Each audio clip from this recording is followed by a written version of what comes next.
Imajinasikan suasana ketika Ramadan turun Al-Quran. Supaya kita tahu bulan Ramadan ini bulan yang di langit tuh sibuk banget loh. Malam Ramadan pertama di langit itu hiruk pikuknya tuh luar biasa. Euforianya tuh luar biasa. Gembira semua langit tuh. Sampai surga dibukain satu pintu yang tidak dibuka kecuali di bulan Ramadan. Dan pohon-pohon di surga itu dihias oleh Allah seperti kita menghias taman dengan lampu-lampu di atas pohon. Jadi surga di bulan Ramadan itu kelap-kelip, indah sekali. Tanpa itu aja udah indah surga teh. Saking indahnya surga, Nabi kan pernah melihat surga ketika lagi sholat ya. Kalau nggak salah lagi sholat gerhana matahari. Allahu Akbar, tring gitu. Allah buka tabir. Kalau bahasa kita itu dikasih kayak 4D gitu kan. Tiba-tiba Nabi ngelihat sesuatu yang lain. Allah bukakan tabir hijab surga sehingga Nabi melihat surga dari jarak yang sangat dekat. Saking dekatnya seolah-olah hanya dengan melangkah beliau bisa metik buah anggur di dalam surga. Nabi lagi sholat nih, Allah bukakan hijab, Nabi ngelihat surga, ada anggur yang bergelantungan dan gemes banget pengen dipetik saking kerennya nih anggur, saking ranum banget. Nabi berjalan lagi sholat menuju ke depan dan pengen ngeraih anggur. Lalu Allah tutup hijab itu, dibukalah hijab neraka. Nabi langsung mundur ke belakang sampai mentok ke sahabat di shaf pertama karena melihat isi neraka. Ini artinya surga nggak dihias saja tuh udah keren. Nggak dihias saja Allah sampai mengatakan bahasa-bahasa tentang surga itu di dalamnya lu'lu, marjan, segala macam. Di dalamnya ada banyak perhiasan-perhiasan. Belum lagi nanti bahasanya mudhammatan. Ada jenis surga yang hijau tua. Hah? Surga hijau tua maksudnya apa? Surga yang lebat dengan pohon-pohonnya. Ini berarti surga kayak Amazon kalau di dunia. Hutannya lebat banget dan itu buat anak-anak yang anak-anak gunung lah ya. Yang senang-senang gunung tuh ada mudhammatan ayatnya. Saya lagi nyari-nyari surga yang ada ombaknya yang mana gitu. Yang ada mudham.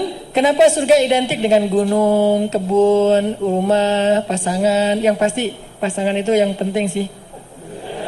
Karena ada kebun, gunung, segala macam sendiri agak-agak garing juga ya.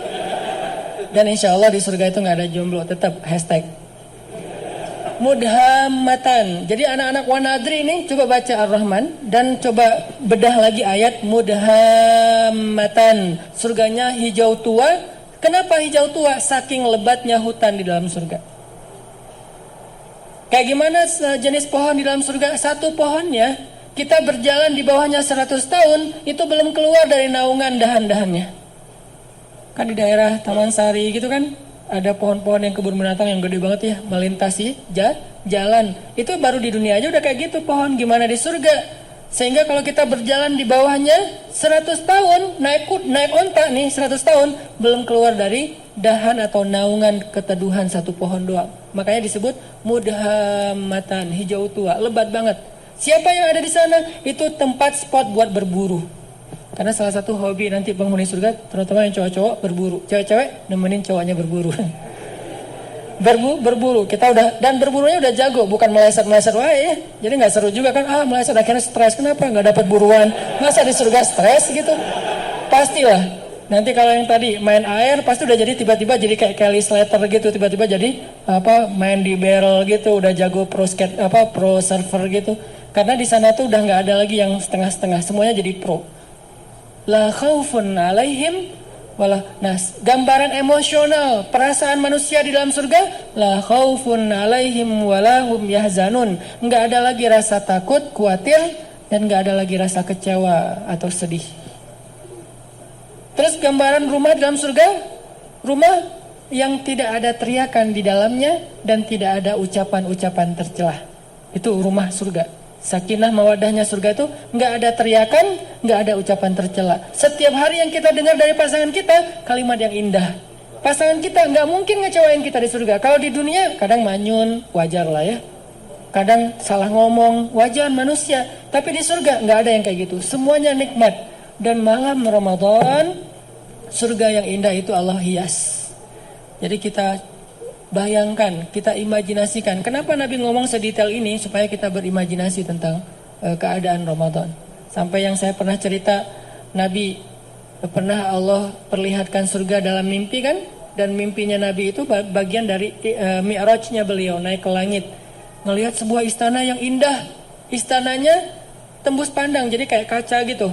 Kemudian di dalam istana, di sebelah istana itu ada seorang cewek lagi main ayunan. Terus Nabi nanya kepada Jibril, Jibril itu cewek itu siapa? Itu rumahnya rumah siapa? Rumah Umar. Langsung Nabi memalingkan wajahnya karena ternyata itu istrinya Umar. Ini menunjukkan bahwa surga itu real teman-teman. Dan sekarang udah ada. Surga itu bukan diciptakan nanti setelah kiamat, enggak. Surga itu salah satu di antara ciptaan-ciptaan Allah yang awal. Jadi awalun juga tuh surga, neraka, al-qalam yang kayak gitu-gitu tuh awalun loh, yang awal-awal diciptakan. Jadi surga sekarang udah ada, cuman beda dimensi sama kita. Kalau Allah berkehendak, kita hanya perlu waktu beberapa detik untuk sampai ke sana, kayak Nabi berisra dan Mi'raj. Beda dimensi dengan kita. Jadi suasananya udah ada, nyanyian surganya udah ada, yang isi dari lirik nyanyiannya apa? Salaman salam, salaman salam. Semua nyanyiannya kalimatnya adalah keselamatan, keselamatan, baik, baik. Nggak ada kalimat-kalimat yang jelek di dalamnya. Ini artinya Ramadan adalah bulan yang sangat istimewa di sisi Allah. Sehingga kita hayati itu teman-teman. Itu yang kedua. Yang ketiga yang ada 4 yang kita cari dalam traveling. Yang ketiga adalah bangun mood. Karena kalau kita traveling nggak ngejaga mood, itu biasanya juga tadi garing kan. Walaupun tempatnya keren, fasilitasnya bagus, itinerary-nya udah lengkap banget, tapi karena kita nggak mood, kenapa nggak mood? Bisa jadi tadi sakit hati, baper, bete, ada haters di followers kita, ada yang komen negatif ke kita di akun. Sesuatu yang simple banget tapi bisa bikin mood kita hilang, kan nggak nyaman lagi ya perjalanan. Kebayang nggak sih kalau orang lagi umroh, lagi traveling suami istri, yang tadinya niatnya pengen honeymoon, tiba-tiba kayak ada sedikit keributan gitu. Di dalam hotel bertengkar, akhirnya yang satu tidur di lantai di sofa, satu lagi tidur di kasur, atau pas keluar makan sarapan keluar sendiri-sendiri, terus pas jalannya masing-masing sendiri-sendiri, nggak saling menyapa. Buat apa traveling kalau kayak gitu, kan nggak nyaman banget nih. Kenapa bisa jadi gini? Karena moodnya hilang. Nggak sedikit loh orang yang berangkat umroh sampai di sana malah diam-diaman.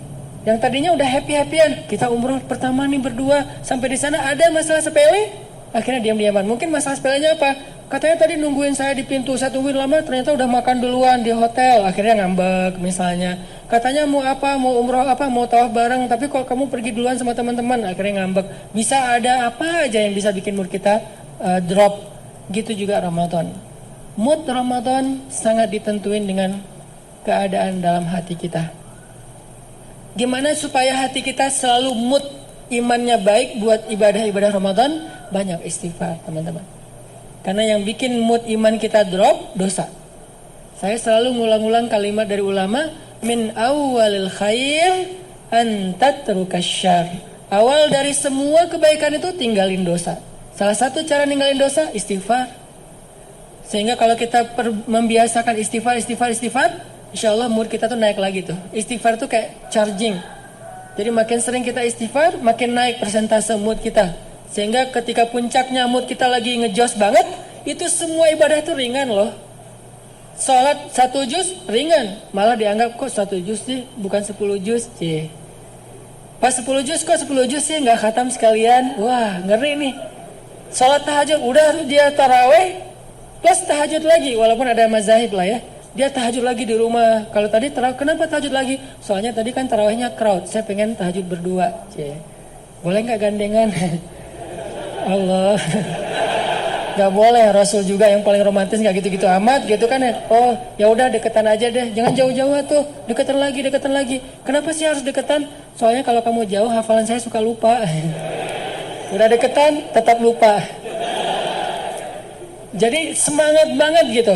Pengen tahajud semangat, pengen ngasih makan orang berbuka semangat, tilawah semangat, apa aja lah pokoknya kebaikan-kebaikan karena moodnya lagi dapat istighfar. Dan yang terakhir, yang keempat, ini juga penting teman-teman. Kita tuh traveling itu akan bakal jadi fun dan enjoy banget kalau kita perginya dengan seorang teman, partner traveling yang sehobi sama kita. Itu bakalan enjoy banget. Misalnya yang seneng di air. Kebayang gak sih kita traveling ke laut sama teman kita yang takut hitam? Bete banget kan? Nyemplung yuk, malas hitam gitu. Kalau saya kan emang nggak takut hitam karena udah kagok kan, ya udah sekalian lah gitu. Saya gitu nggak gitu juga tetap aja dibilang hitam, ya udah kagok lah sekalian hitam gitu. Walaupun tetap rempong pakai segala macam, apa biar nggak bertambah daripada nanti nggak dibukain pintu sama istri, soalnya nggak kenal siapa sih ini. Kebayang kita lagi senang-senangnya main air, pergi ke wisatanya ke laut, tapi teman kita takut hitam atau teman kita nggak senang air, dia duduk aja di warung minum es kelapa muda, makan ikan segala macam. Kita sendiri yang garing, karena saya pernah traveling di sebuah tempat, saya udah nyemplung snorkeling gitu, free dive nggak jelas gitu. Kenapa nggak jelas free dive tapi cuma setengah meter gitu, free dive gitu. Karena khawatir kalau yang jurang-jurang di dalam laut. Pokoknya lagi free dive gitu, teman-teman pada selfie-an gitu. Seru loh ini, banyak ikan hias, banyak terumbu karang. Ya Ustaz bagus tuh, tampil selfie. Cuman 15 menit saya langsung naik lagi ke boat. Kenapa? Gak seru, garing banget. Masa saya mau jadi sendiri doang di situ di laut, yang lain pada di atas kapal.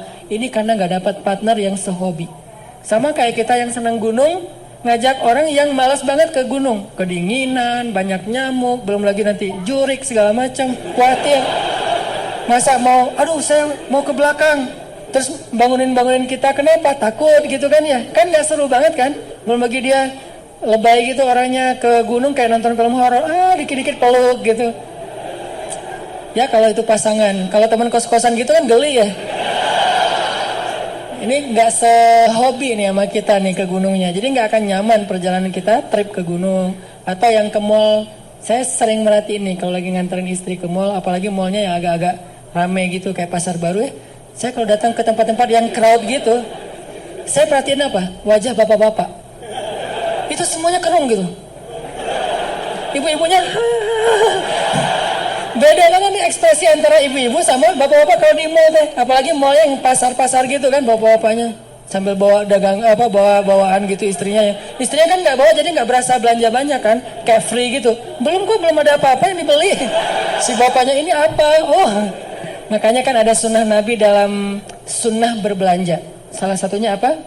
Suatu hari Nabi lagi belanja bareng dengan Abu Hurairah, ditemenin gitu. Pas Nabi udah beli sesuatu, Abu Hurairah pengen ngambil. Ya Rasul, biar saya bawa. Kata Nabi, seorang yang belanja membawa belanjaannya sendiri.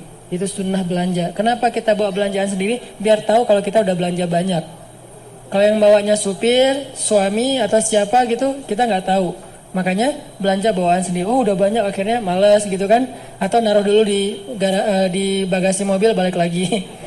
Tetap aja. Itu wajah bapak-bapak tuh rata-rata tuh bete banget loh. Kalau di tempat-tempat crowd gitu ya. Semuanya pada bete. Kalau seandainya mereka bisa memilih. Cuman gak dikasih pilihan sama istrinya. Seandainya bisa memilih pasti mereka mau mojok di mana gitu ngopi. Kalau udah dikasih kopi langsung cenghar lagi kan ya. Kopi nih. Makanya kalau partner traveling kita nggak sehobi itu nggak bakalan enjoy, pasti nggak nyaman banget. Sebentar udah langsung pengen cus. Kenapa? Udah kelihatan ada wajah-wajah bete nih. Mudah-mudahan kita cari partner Ramadan kita. Siapa yang rajin tilawah? Almar'u ala dini khalilih. Seseorang itu tergantung siapa teman dekatnya. Jadi kalau partner traveling Ramadan kita senang tilawah, kita ke bawah. Senang tahajud kita ke bawah, senang sedekah kita ke bawah, senang kebaikan-kebaikan kita ke bawah. Cari partner traveling yang bisa bikin Ramadan kita lebih semangat, lebih lebih nyaman gitu. Dan mudah-mudahan di akhir Ramadan nanti ada satu kesempatan 10 malam terakhir. Itu kalau saya analogiin dengan traveling teman-teman. Biasanya pas kita traveling kalau dengan pasangan tuh selalu hari terakhir itu kita nggak barengan. Hari pertama barengan, kedua barengan, terus aja barengan, pegangan tangan kemana-mana nggak bisa lepas gitu. Giliran hari terakhir pasti nggak barengan. Kenapa? Karena masing-masing ngejar target. Nyari oleh-oleh yang belum dapat. Si ibunya nyari oleh-oleh buat teman-temannya, si yang cowoknya juga nyari oleh-oleh buat teman-temannya. Jadi semuanya mencar. Hari terakhir biasanya mencar tuh. Masing-masing rampung sendiri-sendiri. Udah kita nanti ketemuan di sini ya, meeting pointnya. Udah jalan sendiri-sendiri. Itu analogi sederhana berlaku juga di Ramadan. Hari terakhir yang tadinya kita barengan, berbuka puasa bareng, malam tahajud bareng. Begitu masuk asyarah min awakhir Ramadan, 10 terakhir bulan Ramadan, kayaknya kita harus berlakukan SOP traveling. Gak apa-apa deh, kali ini kita agak sendiri-sendiri. itikaf sendiri-sendiri. Maksudnya satu masjid tapi kan beda. Masa mau itikaf di sini mesra-mesraan kan agak aneh ya. Boleh sih mesra-mesraan, gimana? Nyisir rambut. Misalnya, mah bawa sisir nggak? Kenapa? Sunnah mah. Kan Aisyah nyisir rambut Nabi ketika lagi, papa kan nggak punya rambut. Oh iya. Soalnya banyak mikir gitu. Jadi udah mulai sendiri-sendiri, udah nggak buka puasa bareng lagi karena sibuk dengan itikaf, masing-masing ngejar malam Lailatul Qadar. Dan itu penting banget, insya Allah nanti di malam-malam berikutnya akan dibahas. Mudah-mudahan tahun ini kita memperoleh Lailatul Qadar, dan seandainya tahun ini adalah Ramadan terakhir kita, ya Allah jadikanlah Ramadan ini sebagai penggugur semua dosa-dosa kami. Jadikanlah Ramadan ini sebagai jalan buat kami ke surgamu ya Allah, dan jadikanlah Ramadan ini adalah Ramadan terbaik dalam hidup kami. Semoga Allah memberkahi bulan Ramadan kita. Kullu am wa antum bi khair. Ramadan karim. Billahi taufiq wal hidayah. Wassalamualaikum warahmatullahi wabarakatuh.